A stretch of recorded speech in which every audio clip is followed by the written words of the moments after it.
Ang experience ko dito kasi I'm just roughly 1 year and 4 months. Parang ganun na ako dito sa IOPEX. And then, para sa akin working in here, napaka-convenient lang kasi yung tinitirhan ko ay malapit lang dito. Since malapit ako, so may energy pa ako. Di ba? Pumasok. So,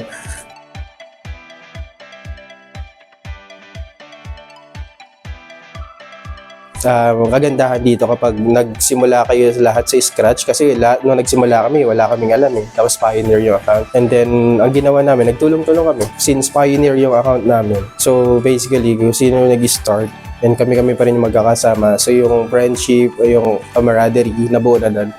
So, parang pamilya na kung tutuusin. Ngayon, natutuwa kami kasi lumalago na yung account. Ilan lang kami nag-start nun Kung pansin mo, ilang bay lang kami nun. Pero ngayon, medyo nag-expand na kami. Medyo lumalago na siya.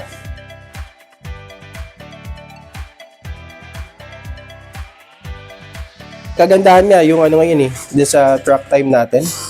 Bago ka makalagin doon, tatanungin ka kung ano ka, kung masaya ka ba, may pinagdadaanan ka ba.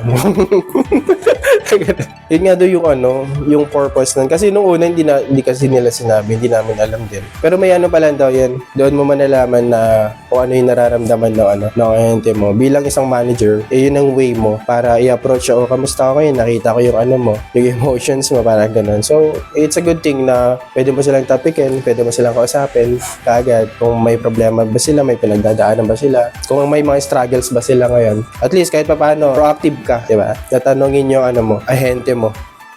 Ako nga pala si Raymart Biggerland. I'm happy at work.